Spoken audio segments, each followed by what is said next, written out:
Oh, mga kagi... Pumipiyok. Nagbibinata. Hello mga kagigil. Nandito na naman tayo sa... Yan. Sa travel vlog. Meron na ulit travel vlog sa aiexplore. Nandito tayo ngayon sa Bicol, sa Ligo City. And nandito tayo ngayon sa Punta Almara Beach Resort with beautiful sand, light brown, sabi nila white. Tapos yung dagat is like greenish blue kahit na makulimlim ang langit. Ayan. Hindi po ito alak, ito po ay iced tea. And andito lang po ako para magpa-cute. So, ayan na nga. Ibababa ko muna tong camera. Bakit ba ako nandito sa Bicol ngayon? Wala po akong pera, di po ako mayaman and all. Meron lang akong kaibigan na, so, mama ako for free. Ayan. Ganda ng buhok ko, kulo. Charot, kahit dry, oh. Ano, parang ang cute. Ow!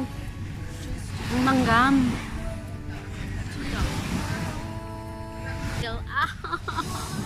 Ang sakit lumuhod. Hindi ako magaling lumuhod. Charot. Ang sakit.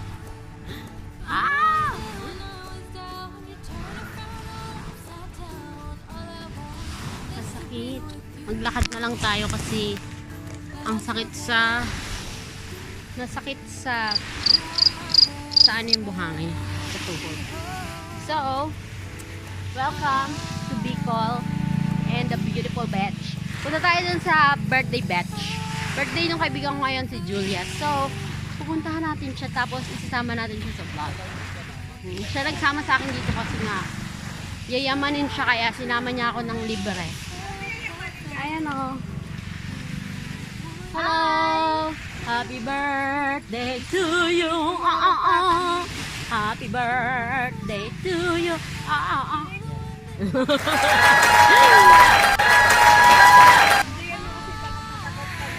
Yes!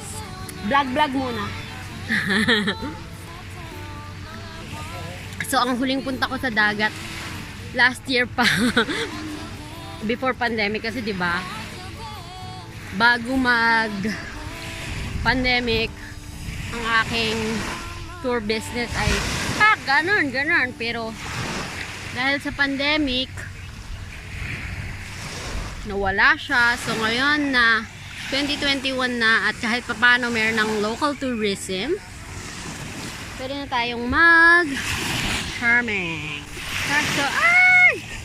Tingnan niyo yung dagat.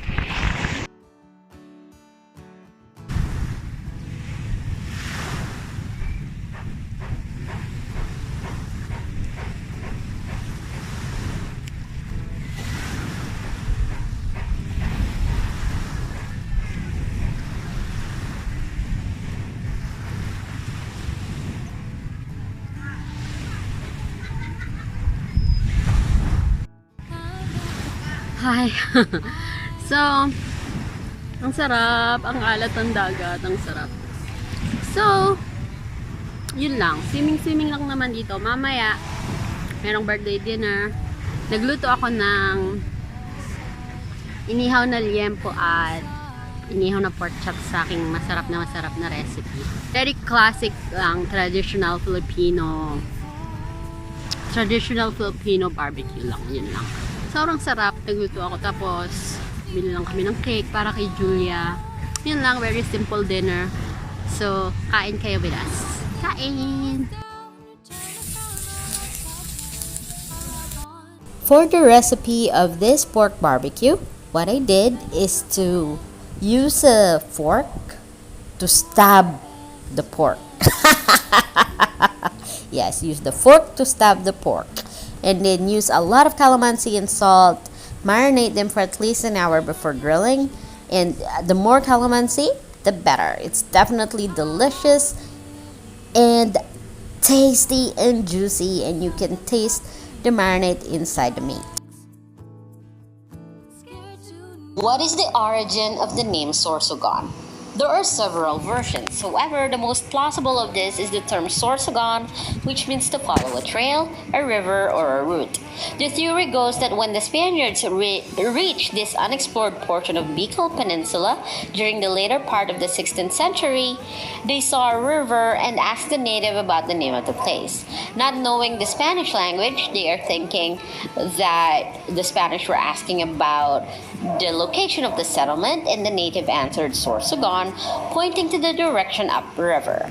Now, the Spaniards corrupted the word and wrote the name Sorsogon, referring to the area which was situated between what are now the barangays of Capoy and Bulabog, originally called Dumanog, and which is now Binanauhan. When the province was separated from Albay on October 17, 1894, the town was selected as its capital. The province adopted the name Sorsogon.